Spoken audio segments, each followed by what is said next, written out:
Olá, você que nos acompanha nos polos EAD de Rondônia e Acre. Estamos aqui para mais uma teleaula de número 6. Eu sou a professora Ana Cláudia e comigo está a professora Tayane. Nós vamos ver agora quais são os conteúdos que nós vamos revisar nessa aula. Fala aí, Tayane. Bem, olá, seja muito bem-vindo à nossa sexta teleaula, né? A última teleaula, a teleaula que a gente vai fazer a revisão dos conteúdos que nós vimos até hoje. Hoje, então, vamos lá para os slides, ver o que nós vamos estudar hoje, revisar. Nós vamos ver, fazer uma revisão breve sobre comunicação e linguagem, novo acordo ortográfico, coesão e coerência, concordâncias e regências e redação científica. Muito bem. E os objetivos da nossa aula de hoje é conhecer as funções da linguagem na comunicação do dia a dia, identificar as mudanças ocorridas com o novo acordo ortográfico na língua portuguesa, distinguir os elementos de coesão e coerência, reconhecer na leitura e na análise denunciada em língua portuguesa se há problemas ou não de concordância e regência, identificar as características e finalidades dos textos técnicos. Tudo isso é uma revisão do que nós já vimos desde a nossa primeira teleaula até hoje. Começando então pela comunicação e linguagem.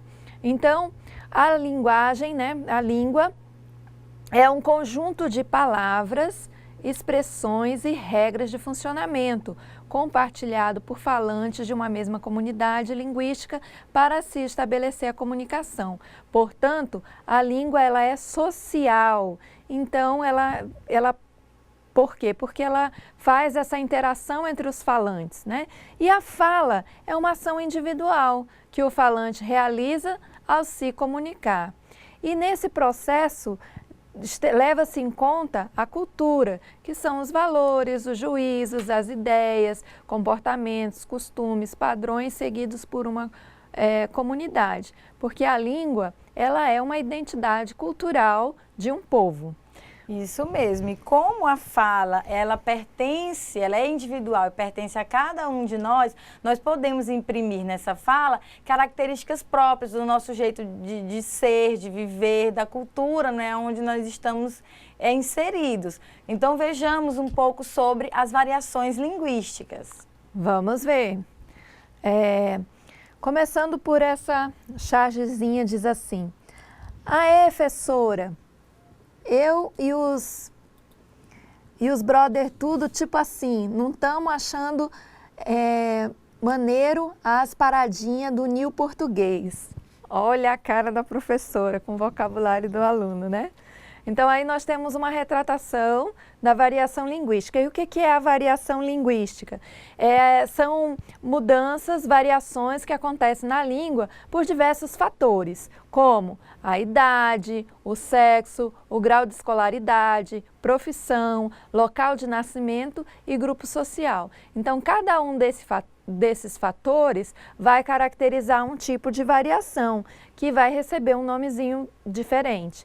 Então, por exemplo, a variação geográfica diz respeito à mudança, a variação que é caracterizada pelos sotaques regionais, então tem a ver com o local de nascimento do indivíduo. E essa variação geográfica, ela pode ser tanto dentro de um mesmo estado, né?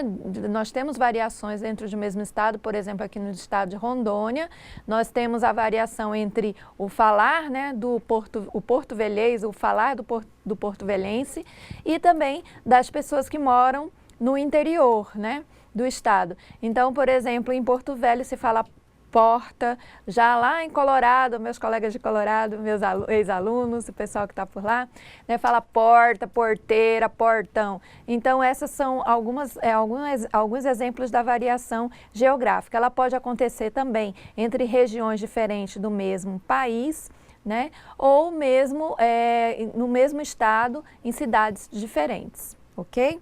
A próxima variação é a variação histórica.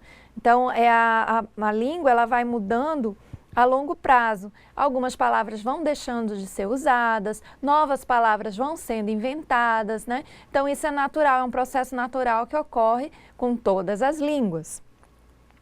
A variação sociocultural diz respeito à classe social, ao grau de escolaridade da pessoa e pode ser retratado ou percebido através da variedade padrão e popular da língua.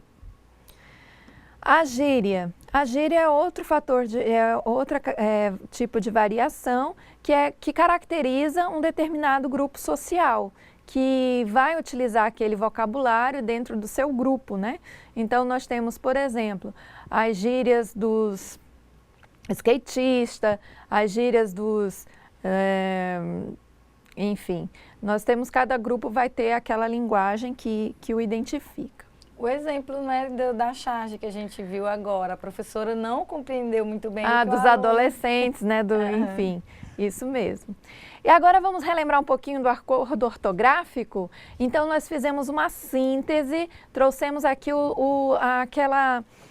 aquelas regrinhas que mais tiveram dificuldades ou que tem mais coisas para ser relembrada. Então, nós escolhemos aqui o uso do hífen, né? Onde tem um maior número de regras para a gente relembrar. Então, vejamos. Não tem mistério, não tem segredo, é fácil. Vamos lá, é só acompanhar. Vogais diferentes, quando nós temos prefixo e a segunda palavra escrita com vogais diferentes, não se usa hífen, junta tudo. Lembra lá daquela dica da aula passada? Nós falamos assim, vogais diferentes se atraem, vogais iguais se repelem. Então, aqui, ó, vogais diferentes se atraem, ó. Exemplo, autoescola, ó. O auto terminou em O, escola começou em E, vogais diferentes. Então, juntos se atraem. Infraestrutura, autoescola, semiaberto. No segundo caso, nós temos vogais iguais. Vogais iguais se repelem, então ficam separadas por hífen, como em anti-inflamatório, micro-ondas, contra-ataque, ó. Terminou em I, começou em I. Terminou em O, começou em O. Então, ficam separadas. A mesma coisa serve para as consoantes. Consoantes diferentes se atraem, ó. Escreve junto, sem hífen, ó. Superliga, hipermercado, superpopulação. Continuando. Consoantes iguais, ó. A mesma coisa serve para as consoantes. Consoantes iguais se repelem, use o hífen, subbase, superromântico, interrelacionamento. Agora, se você tiver uma vogal mais uma consoante, são diferentes, então, né? São diferentes, então junta tudo, ó, seminovo, autoconhecimento. Então, não é necessário usar hífen. Quando você tiver uma consoante mais vogal, também é a mesma coisa, não usa hífen. Hiperacidez, super interessante. Agora, atenção, que se a primeira palavra terminar em vogal, mas a segunda começar com R ou S, você junta tudo e dobra o R ou S, como em antirrugas, antissocial, ultrassonografia. Então, ó, terminou em I, começou em R. Ah, mas tem esse outro R aí para quê? É porque ele foi acrescentado para não mudar a pronúncia. Se nós escrevêssemos juntando sem dobrar o R, ia ficar antirrugas. Ultrassom ia virar ultrasonografia, porque o S entre vogais tem som de Z. Então, só por isso é que foi, né, por uma questão de fonética mesmo, aí tem que dobrar o R ou o S, ok? Ok, então vamos fazer uma revisão sobre os elementos, né, que compõem a comunicação. Estão aí. Para que nós possamos nos comunicar, interagir com o próximo, nós precisamos da mensagem, do canal, do código, do referente, do emissor, do receptor. Então, todos esses elementos, esses 6 elementos, estão presentes em qualquer ato comunicativo, né? E vamos lembrar quem são, né? Cada quem é o emissor, deles, né? Quem é o receptor? Vamos lembrar quem é cada um? Então, o emissor é a pessoa que emite a mensagem, né? Também chamado de remetente, é aquela pessoa que transmite a mensagem. O receptor é aquele que vai receber a mensagem, ou também chamado de destinatário. O código vai ser a linguagem que você vai utilizar para transmitir essa mensagem. A mensagem é o conteúdo em si, é o que você quer comunicar.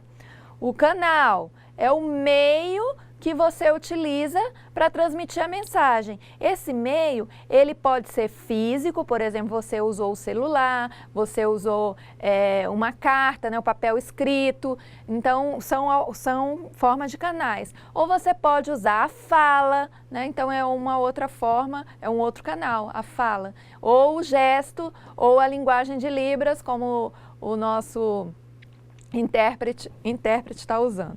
E o referente, que é o último elemento, o referente é o contexto da comunicação, é o contexto da situação, né? Então, por exemplo, qual é o referente dessa mensagem que eu estou transmitindo para vocês? Ó, aqui nesse momento eu sou o emissor, né? Eu estou transmitindo a mensagem. Qual é a mensagem? Revisão, né, dos conteúdos dos elementos da comunicação, da linguagem de comunicação, regência, todos aqueles que foram falados. O receptor são vocês que nos acompanham aí assistindo essa teleaula. Qual é o código? O código eu estou utilizando tanto a fala, quanto nós temos também a linguagem de Libras, né, que está sendo transmitida também. E o canal que nós estamos utilizando, né, a TV, né? A TV nós estamos utilizando. O referente vai ser a aula de português instrumental, que é o contexto dessa nossa comunicação, ok? Ok, cada um desses elementos, quando você vai utilizá-lo, né, quando você vai priorizar um deles, eles se relacionam a uma função, porque cada ato comunicativo, né, dependendo do sentido, dependendo da intenção, né, do interesse, né, do emissor, nós vamos priorizar um desses elementos. Então, vamos fazer uma revisão das funções. Funções da linguagem, que vai ser caracterizada por cada elemento que é evidenciado. Vamos acompanhar no slide? Vejamos. Função referencial ou denotativa. A função referencial ou denotativa é aquela que transmite uma informação objetiva sobre a realidade. Coloca em evidência quem? O referente. Lembra, a Tayane falou agorinha que nas funções da linguagem tem um daqueles 6 elementos que vão ser evidenciados. Na função referencial é o referente, ou seja, o assunto ao qual a mensagem se refere. Na função expressiva ou emotiva, ela reflete o estado de ânimo do emissor, os seus sentimentos e suas emoções. Quem é que está sendo evidenciado? O emissor. Então, ela também é caracterizada pelo uso da primeira pessoa. Diário, né? Diários, cartas pessoais, são exemplos né, dessa função. Da função referencial, a gente pode identificar textos informativos, jornalísticos, notícia, né? Reportagem, né? A apostila, o material didático de vocês também. A função apelativa ou conativa tem por objetivo influenciar o receptor ou destinatário. Quem está sendo evidenciado aqui é quem recebe a mensagem, com a intenção de convencê-lo de algo e dar-lhe ordens. Então, onde é que nós encontramos a função apelativa? Nos anúncios publicitários, nas placas, nos avisos, né, nos manuais de instrução, nas receitas, nas bulas de remédio, nós temos aí a função apelativa. Função poética é aquela que evidencia a forma da mensagem. Então, aqui, o que está em evidência é a mensagem, a forma como você vai transmiti-la, ou seja, se preocupa mais com o como dizer do que o que dizer. E onde nós encontramos a função poética, como o próprio nome da função aí já deixa, né, a dica, em textos poéticos, em poemas, também em algumas letras de músicas e mesmo em texto em prosa, né, quando nós tivermos uma prosa poética, vamos ter essa função. A função fática, ela tem por finalidade estabelecer, prolongar ou interromper a comunicação. É aplicada em situações em que o mais importante não é o que se fala, nem como se fala, mas sim o contato entre o emissor e o receptor, tá? Então, aí o importante é testar o canal né? Aí o que está sendo evidenciado é o canal, para ver se esse contato entre emissor e receptor está acontecendo, se não está havendo falha ou interrupção ou ruído na comunicação. E quando que nós encontramos a função fática? Quando você está numa conversa ao telefone, que você faz aquele aham, sei, aquilo ali é para você mostrar para o outro que você está ouvindo. Ou o outro fala, entendeu? Tá vendo? Então, assim, também. Ou no WhatsApp, que você manda mensagem, fica lá esperando o íconezinho ficar azul, né? Para ver se a pessoa recebeu, para ver se ela viu a sua mensagem. E ainda fica aquela ansiedade, né? Se viu porque não respondeu. Então, um outro exemplo, né, eu posso citar aqui os nossos polos, que entram em contato conosco através do chat, né? Então, eu estou aqui na expectativa, já dei boa noite, e eu aproveito então para falar com os alunos de Ouro Preto, de Nova Brasilândia, de Ji-Paraná e de São Miguel, que estão atentos às nossas aulas. Ok. E daqui de Porto Velho também, tá? Quero até, inclusive, em nome do nosso aluno Policarpo, né, saudar, né, todos os alunos daqui de Porto Velho. Ok. Dando sequência, vamos agora ver a função metalinguística. A função metalinguística refere-se à metalinguagem, que ocorre quando o emissor explica um código usando o próprio código.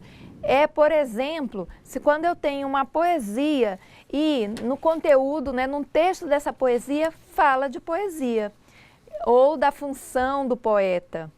Um texto que comenta outro texto também é metalinguística. As gramáticas são metalinguísticas porque vão estar falando da língua portuguesa. O dicionário também são exemplos porque é uma palavra explicando o significado de outra, né? Então também é metalinguagem.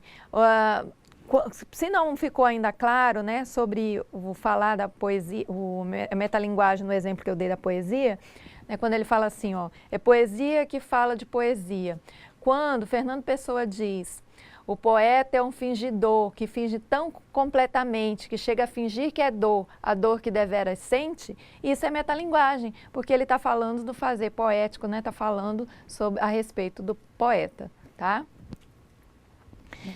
E aí nós vamos para o nosso próximo assunto. Qual é, Tayane? O que nós vamos revisar agora? A coesão e a coerência. Olha nós aqui, ó, combinando de novo, né? Então, o que é coerência? É a estruturação lógico-semântica de um texto. Então, sempre que você necessitar deixar o seu texto lógico e você precisa dar sequência a esse teu texto inteiro sem fugir da ideia central dele, você está seguindo, né, a coerência dele. Isso. E o que é coesão, então? São as conexões gramaticais existentes entre palavras, orações, frases, parágrafos e partes maiores de um texto. Então, essas conexões podem ser conjunções, podem ser pronomes, podem ser preposições, enfim, são palavras que dão a liga, que fazem a costura, né, do texto, e vão auxiliar, vão contribuir para que ele seja coerente, né? Então, coesão e coerência andam juntas, se relacionam, porque uma tem a ver com a outra. Mas nem sempre a coesão é necessária, suficiente, desculpa. Nem sempre a coesão por si só é suficiente para dar coerência ao texto, tá? Como nós vamos ver no exemplo a seguir. Nestas duas frases, está armando uma chuva muito forte, por isso ninguém vai sair de casa. Vejamos a segunda. Está armando uma chuva muito forte, por isso vamos sair de casa. Quem é a frase incoerente? Qual delas é incoerente, né? À primeira vista, a frase incoerente é a segunda, que está avisando que vai cair uma chuva muito forte e está pedindo para sair de casa. Porém, é necessário nós sairmos do plano textual e irmos para o contexto. Ó, ela está bem escrita, ela tem elementos coesivos, ó, por isso aqui dá coesão ao texto. Porém, só ele não dá conta, não é suficiente para dizer que esse texto é coerente. Então, para determinar se ele é coerente ou não, precisamos de informações adicionais. Quem é que está falando isso? Em que situação? Porque se for uma mãe que tem crianças pequenas em casa e tá lá, né, todo mundo, é à noite, essa chuva tá caindo à noite, eles estão caindo de sono, estão já se aprontando para dormir, não faz sentido ela sair de casa. Porém, se esta mesma mulher mora na beira de um morro, a casa dela fica lá, né, na beira do morro, na área de risco, correndo o risco de desabar, então isso aí pode ser coerente sim. Ela está alertando o filho, olha, é perigo, né, a chuva oferece perigo, então nós precisamos sair de casa. Se for a Defesa Civil que está falando isso, ó, chuva forte, saiam de casa, vocês moram numa região de risco, então vocês não podem ficar em casa. Então tudo vai depender do contexto, da situação dos emissores, né, desta oração, ok? Vejamos um outro exemplo agora na charge aqui no slide. Aliás, uma foto, né, que nós temos aí. Olha, a falta de coerência aqui não está no texto escrito, nas palavras, mas sim na imagem, ó. O local, então, vende frango assado aos domingos. Mas olha o que está desenhado aí, né? Isso é um frango? Então, ó, tá a falta de coerência entre a imagem e o texto, né? Esse aqui sim é incoerente, né? Esse é incoerente. Aí não precisa não tem nem como contextualizar, porque não vai ter coerência nenhuma, tá? Bom, agora nós vamos passar para um outro assunto que vamos revisar nessa aula, que é a concordância nominal. E o que é isso? É a combinação que se estabelece entre substantivos, adjetivos, artigos, pronomes e numerais, sendo que o substantivo é o manda-chuva do pedaço, é ele quem determina a concordância dos seus modificadores. É ele que vai determinar se os seus modificadores vão ficar no masculino ou feminino, no singular ou no plural. Quando nós flexionamos, né, a palavra em masculino e feminino, nós estamos fazendo concordância de gênero. Quando nós verificamos a questão do singular ou plural, nós estamos fazendo a concordância de número, ok? Ok, quando a gente dá uma olhadinha nessa charge, quando nós, né, observamos essa charge aí agora, o substantivo, como a professora Cláudia falou, é o manda-chuva, né? Então, o adjetivo comenta. O problema é que ele nunca concorda comigo. Tadinho do adjetivo, né? Entrou em crise, está fazendo análise. Ele é que precisa concordar com o substantivo, né? Então, vamos ver alguns lembretes, né? Os casos especiais, assim, para a gente fazer uma revisão rápida. O obrigado, o próprio e o mesmo, eles vão concordar com a palavra que eles se referem, em gênero e número, né, dependendo do emissor. Então, quando a aluna deve dizer muito obrigada por ser mulher. Obrigado, digo eu, disse o tutor. Ele utilizou obrigado no masculino por ser homem, né? A mesma coisa acontece com próprio e mesmo. Elas próprias fizeram o relatório da disciplina, né?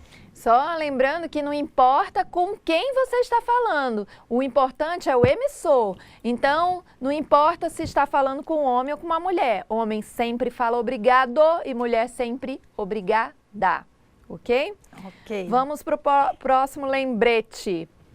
A questão da palavra meio. O meio é variável quando ele for numeral. E quando ele é numeral, ele pode ser substituído por um pouco. E ele é invariável, por metade. Quando ele é variável, ele pode ser substituído por metade. E aí, quando ele nós vamos já ver o exemplo. E quando ele é numeral, ele pode ser substituído por um pouco. Vejamos. Meu irmão comeu meia maçã. Aqui ficou no feminino, por quê? Porque ele é numeral, ele significa metade. Então, faz a variação concordando com melancia, que é feminino. Então, equivale a dizer, meu irmão comeu metade da melancia. Então, meia ficou no feminino, né, porque é um numeral, está indicando metade. Já quando estiver indicando um pouco, como no segundo exemplo, as portas estão meio fechadas. Esse meio, ele é advérbio. né? Então ele fica invariável. Aí significa as portas estão um pouco fechadas. Então não é admitido a construção as portas estão ou meias fechadas. Isso é um absurdo, está errado, não obedece à concordância nominal. Então evitem essa construção. Recapitulando, meio, quando indicar metade, faz a concordância de gênero. Meio, quando significar um pouco, fica invariável. Tayane, acho que eu estou meia cansada. Meia cansada? Não, eu estou meio cansada. Ai, foi um lapso. Os alunos de Presidente Médici estão atentos às nossas explicações. Então é meio, não é, professora? É meio cansada. Isso Na brincadeira, estou super bem, gente, super disposta. A aula está só começando. Vamos lá. Menos. Menos é advérbio, portanto, ele é invariável. Vejamos. A pessoa menos esforçada terá mais dificuldade. Então, aqui, ó, menos, mesmo aqui sendo esforçada, não vai ficar menos, tá, gente? Não existe esse menos. A pessoa menos esforçada terá mais dificuldade, porque ele é um advérbio, então ele é invariável, não vai fazer a concordância de gênero, ok? Agora vamos para outras palavrinhas que às vezes geram dificuldades. Geravam, porque quem está acompanhando essa aula não vai ter. Então lá, anexo, incluso e leso, não é leso não, tá? De abestado, é leso, de lesar, de causar prejuízo. Então vamos lá. Essas palavras, elas concordam com o adjetivo a que se referem. Por exemplo, anexas seguem as provas. Ficou anexas porque está combinando, concordando com as provas, que é feminino plural. Anexos vão os gabaritos. E aí ficou anexos masculino plural, porque os gabaritos estão no masculino plural. A mesma coisa acontece com inclusa. Ó. Remeto inclusa fotocópia, porque inclusa está concordando com fotocópia. Se fosse documento, remeto incluso o documento. Silenciar esta circunstância seria crime de lesa pátria. Eu vi isso aí lá na votação do impeachment, né? Acusaram a presidente de estar cometendo um crime lesa pátria, olha aí. Ou seja, de estar prejudicando a pátria. E qual seria o masculino? Seria, por exemplo, leso patriotismo. Fazendo okay? a concordância. Fazendo né? a concordância. As expressões é proibido, é necessário e é bom seguem a mesma regrinha, são invariáveis quando o sujeito não vem acompanhado de artigo. Ó, não vem, porque se vier o artigo, aí ele faz a concordância. Exemplo, é necessário dedicação. Entre o necessário e dedicação não tem artigo, então fica necessário masculino, mesmo aqui sendo dedicação. No segundo exemplo, olha a diferença, é necessária. Por que ficou necessária? Porque aqui eu tenho um artigo, ó, o a antes de dedicação. É necessária a dedicação de todos, ok? A mesma coisa com é bom. Ó. Manteiga é bom, não tem o artigo acompanhando o substantivo, então fica assim. Mas se eu tiver, ó, a manteiga é boa, ok? E o é proibido, nós vamos ver agora, ó. É proibido, ó. Aviso, proibida a entrada de estranhos. Ficou proibida, porque aqui, ó, a entrada, olha o artigo aqui. No segundo exemplo, perigo, proibido entrada, risco de morte. Aqui ficou proibido, porque não tem o artigo, ok? Ok. Vamos para o próximo, a próxima regra de concordância verbal. Agora a concordância verbal, né? Agora vamos mudar, né? Então até agora estávamos vendo concordância nominal, agora nós vamos para o verbo. Então a concordância verbal é quando nós estudamos a relação do verbo com o sujeito, tá? E aí o sujeito é o grande manda-chuva, é ele que determina a concordância verbal. Tá? Então, a primeira coisa para se fazer a concordância verbal é identificar qual é o sujeito, qual é o verbo, porque sem isso você não consegue fazer. E aí, o verbo concorda com o sujeito em pessoa e número. Então, as pessoas do discurso, lembra lá? Eu, tu, ele, primeira, segunda, terceira pessoa. ou nós, vós, eles. Então, você tem que ver qual é a pessoa para identificar. Vamos ver o exemplo. O chefe da seção pediu agilidade aos funcionários. O chefe da seção. Quem pediu agilidade aos funcionários? O chefe da seção. Então, o chefe da seção é o sujeito. Por que é o sujeito? Lembrando, sujeito é o ser de quem se fala, é o ser que pratica a ação verbal, aqui no caso do pediu, né? Então, o chefe da seção eu posso substituir por que pronome? Eu, tu, ele, nós, vós ou eles. O chefe da seção, ele. É ele. Então, se é ele, o verbo tem que ficar na terceira pessoa. Do singular ou do plural? Do singular, que é ele, não é eles. Então, ó, por isso que pediu tá assim, ó. Ele pediu, ok? Então, é assim que se faz a concordância verbal. Agora vamos ver algumas particularidades. E se o sujeito for composto, como é que vai ficar a concordância verbal? Bom, vejamos aqui os exemplos. Eu e Tayane queremos que vocês entendam o conteúdo. Vai seguir a mesma lógica que eu falei antes. Você tem vários sujeitos, tenta identificar qual é o pronome que o identifica. Eu e Tayane, eu posso substituir eu e Tayane por nós. Então, se é nós, o verbo vai ter que ficar na primeira pessoa do plural, concordando com nós. Então, nós queremos que vocês entendam o conteúdo. O outro exemplo, eu, Tayane e Francisco somos colegas de trabalho. Eu, Tayane e Francisco também equivale a nós. Por isso, somos. A tutora e os alunos chegaram. Agora, ó, a tutora e os alunos, eles. Então, aí chegaram. E tu e o teu colega equivale a eles, devem ter mais calma, ok? Então, a dica é essa, substituir o sujeito composto por um pronome equivalente, daí você acha a pessoa verbal e o número para poder conjugar o verbo. Só isso. Simples assim. Tenta fazer a substituição pela pessoa adequada, né, pelo pronome adequado e fazer a substituição. Mas quando não existe a pessoa, quando a gente está estudando verbos impessoais, hein, professora Cláudia? Pois então, é o que nós vamos ver agora. Quando o verbo for impessoal, nós vamos flexionar apenas na terceira pessoa do singular. E o que são verbos impessoais? São, por exemplo, o verbo haver e fazer, quando indicarem passagem de tempo. Por exemplo, vamos acompanhar aqui embaixo, ó. Faz meses que os alunos esperam por dicas de português. Ó, faz está indicando tempo, ó, porque aqui eu tenho meses, né? Então está indicando tempo, ele não tem sujeito nem tem plural. Apesar de aqui ser meses, o verbo fazer vai ficar no singular. Singular. O verbo haver indicando existir. Ó, havia muitas pessoas na fila do banco. Havia, se eu substituir pelo verbo existir, ó, existiam muitas pessoas na fila do banco. Deu certinho, né? Então, o verbo haver está sendo usado no sentido de existir, não tem sujeito nem plural. Mesmo ser muitas, não vai ficar haviam, fica no singular, havia.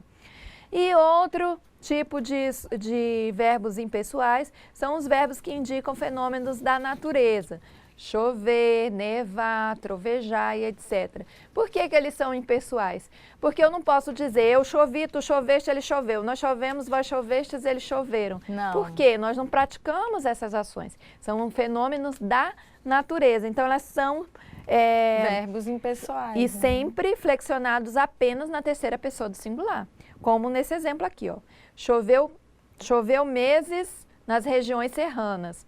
Choveu, ó, terceira pessoa do singular, mesmo sendo meses, porque é um verbo que indica fenômeno da natureza. Então, recapitulando, verbos impessoais, então, verbo fazer e haver, indicando passagem de tempo, verbo haver no sentido de existir, e os verbos que indicam fenômenos da natureza, como chover, nevar, trovejar, vão ser verbos que vão sempre ser escritos na terceira pessoa do singular, nestas circunstâncias que nós vimos agora. Ok? Ok. Vamos revisar um pouco agora sobre regência. O que seria regência verbal e nominal? Pois é, o que nós vamos ver agora. Então, regência é a relação, existe a nominal e a verbal, e a nominal é a relação estabelecida entre, como o próprio nome sugere, né? Nominal vem de nome. Então, a relação entre o nome e o seu complemento, porque os nomes também precisam de complemento. Então, nós vamos ver a relação entre o sujeito, adjetivo e advérbio com os seus respectivos complementos nominais. O complemento do nome vai se chamar complemento nominal. Já a relação estabelecida entre o verbo e o seu complemento, nós vamos ver que o complemento pode ser, o complemento do verbo pode ser um adjunto adverbial, um objeto direto, um objeto indireto, né, acompanhado da preposição, ok? Ok. Vejamos alguns casos de regência nominal. Então, ó, acostumado. Acostumado é um substantivo, é um nome, né? Então, que precisa de complemento. Quem está acostumado, né? Quem é acostumado a ou com alguma coisa.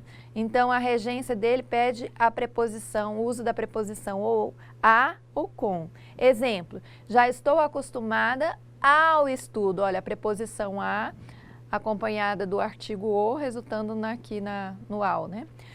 Ou você pode optar por dizer, já estou acostumada com o estudo. As duas formas estão corretas.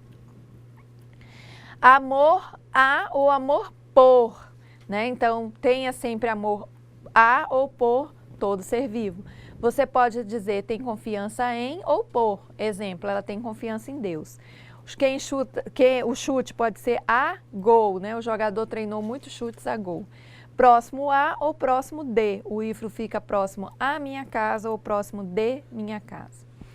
Agora vamos ver a regência verbal. A regência verbal, ela estuda a relação de dependência que se estabelece entre os verbos e seus complementos.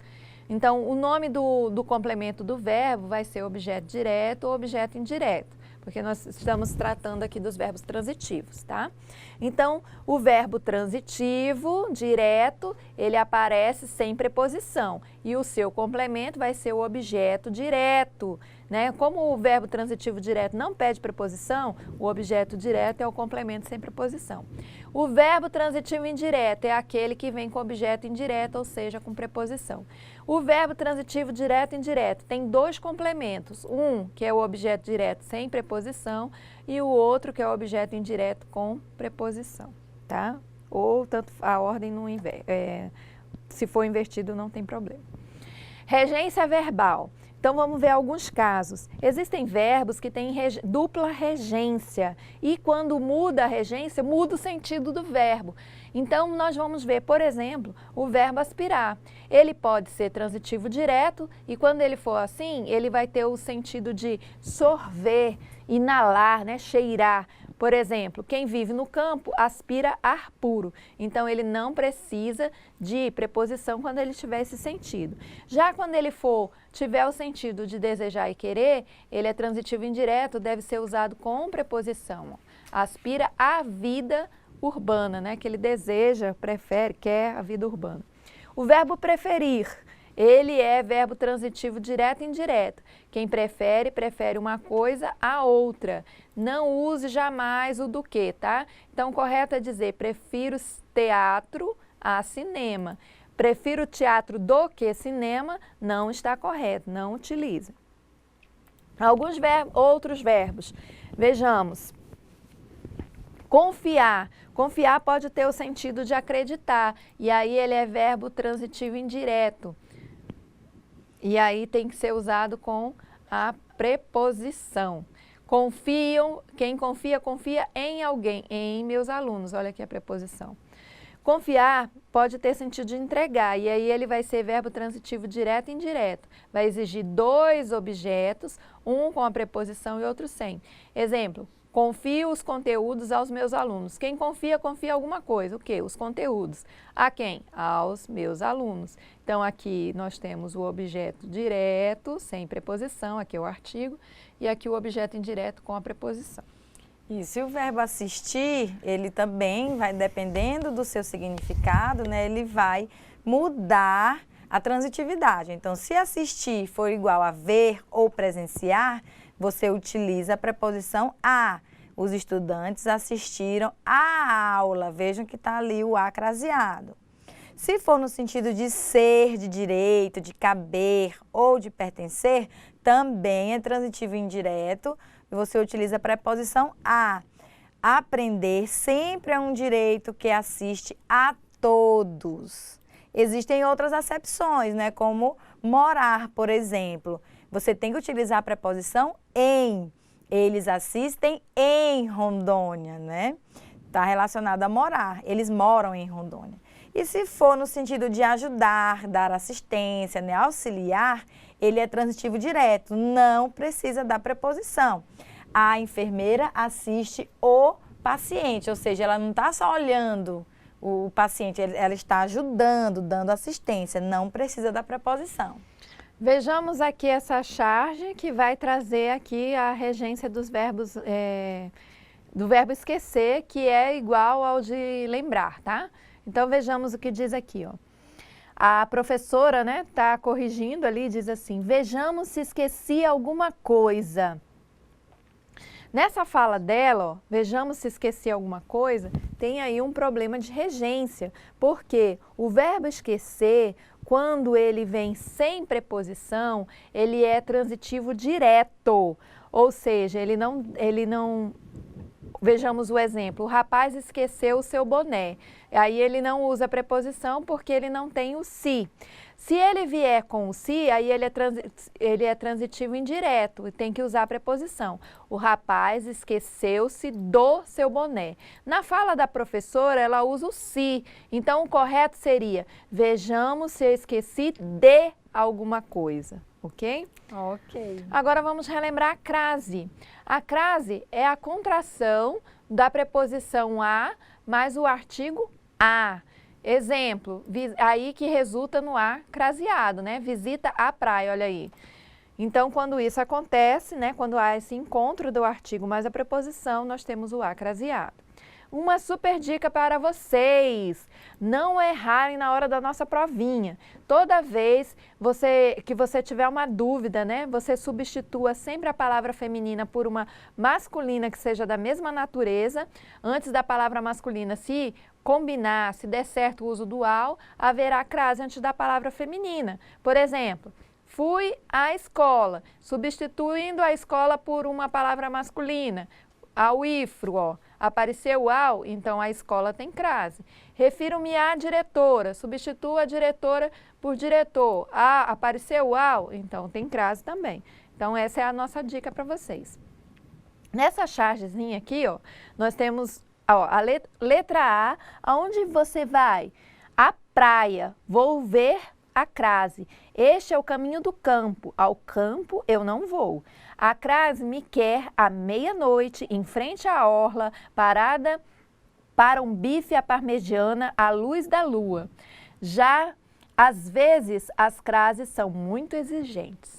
Então, aqui nós temos alguns exemplos que nós vamos ver no próximo slide, são as regrinhas do uso de crase, que ele colocou tudo aí nas locuções, nessa charge. Por exemplo, ele disse, a crase é obrigatória, né, nas locuções adverbiais femininas, de tempo, de lugar, de modo, como, por exemplo, à toa, à vontade, às pressas, às claras, à direita, às vezes e à noite. Todas elas devem ser usadas a crase, como no exemplo, atenção, ciclista à direita. Quando não usar, né, diante de palavras masculinas, sua roupa está cheirando a suor, não precisa de crase. O a no singular e o nome no plural, não precisa também, tudo cheirava-me a asneiras, não precisa. Diante de verbo, está começando a esfriar. Não precisa de crase. Diante de artigo indefinido, irei a uma festa, não precisa. Em palavras repetidas, gota a gota, lado a lado, face a face, também não precisa de crase. Agora vamos relembrar os tipos textuais. Os tipos textuais, que são esses 5 tipos aí. O narrativo, que é quando conta um fato, né? Quando conta um fato, um acontecimento real ou fictício. O descritivo, que é quando descreve um lugar, uma pessoa, dizendo suas características, né? Suas características, enfim. O expositivo, que é aquele que expõe, traz uma informação. O argumentativo, que dá uma opinião. E o injuntivo, que é aquele que procura te persuadir, te dar uma ordem, né? Te dar realizar alguma ação. E agora, enfim, vamos para o nosso último conteúdo, que é os textos técnicos. Os textos técnicos têm por características a impessoalidade, que é não levar impressões pessoais, né? Uso da modalidade padrão da linguagem, do padrão culto da linguagem, a clareza, que é se fazer entender, né? A concisão, falar em poucas palavras, se fazer entender, dizer tudo que tem para falar. A formalidade, porque são textos utilizados no ambiente de trabalho ou acadêmico, que exigem, né, a formalidade. E a padronização, todos eles têm um modelo que devem ser seguidos, e esses modelos, essas normas, nós vamos ver aqui agora nessa aula. Vamos revisar. A mensagem eletrônica, o e-mail, ela deve ter revisão ortográfica e gramatical, coerência e coesão. Você deve ler bem a mensagem antes de enviá-la e utilizar uma fonte de fácil leitura, sem exagerar no tamanho, de 10 a 14. A ata é um registro de forma exata e metódica de relatos, de fatos, de deliberações ocorridas em uma reunião, encontro ou assembleia. É um documento de valor jurídico. A ata, ela tem as seguintes características. Ela deve ser usada sem parágrafos, emendas ou rasuras. Os números devem ser grafados por extenso. Pode ser manuscrita ou digitada, mas sempre com numeração, as páginas numeradas. O documento, né, como eu já disse, tem valor jurídico e ela deve ser assinada pelas pessoas que estavam presentes na reunião ou encontro. Ela deve ter o dia, mês, ano, hora da reunião, todos grafados por extenso, o local da reunião, a relação dos presentes, a pauta, a ordem do dia e o fecho.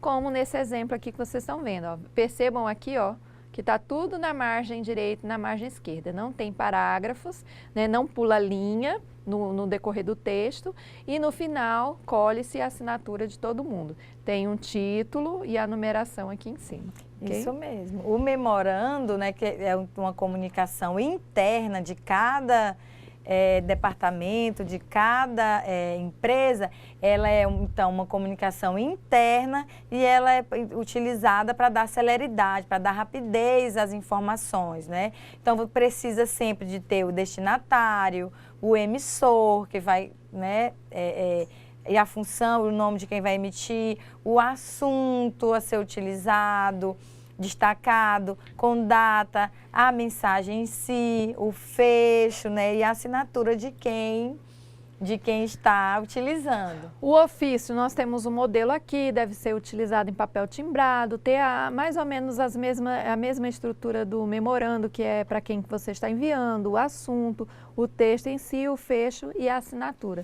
Lembrando que o ofício deve ser enviado por um órgão público. Por um órgão público e é externo, né? E é externo. Gente, é importante lembrar para vocês, tá, que o questionário que estava lá no AVA, que tinha sido encerrado, foi reaberto. Então, vocês acessem, vocês terão até amanhã para responder o questionário, tá? Então, teve essa prorrogação, não deixe de acessar. Desejamos a todos uma boa prova, tá? E Professora Tayane, quer mandar uma mensagem? Claro, nós parabenizamos, né, a todos vocês, alunos, tutores e coordenadores que nos acompanharam nesses encontros, né, dizer que esse percurso nós sabemos que ele é realmente cansativo, às vezes difícil, mas que vale muito a pena. Então, continue firme e forte, tenham todos uma boa prova, né? Uma boa prova, não desistam, persistam, tá? Porque o caminho é difícil, mas a vitória é certa, tá bom? Com certeza. Até mais, boa Até prova. mais.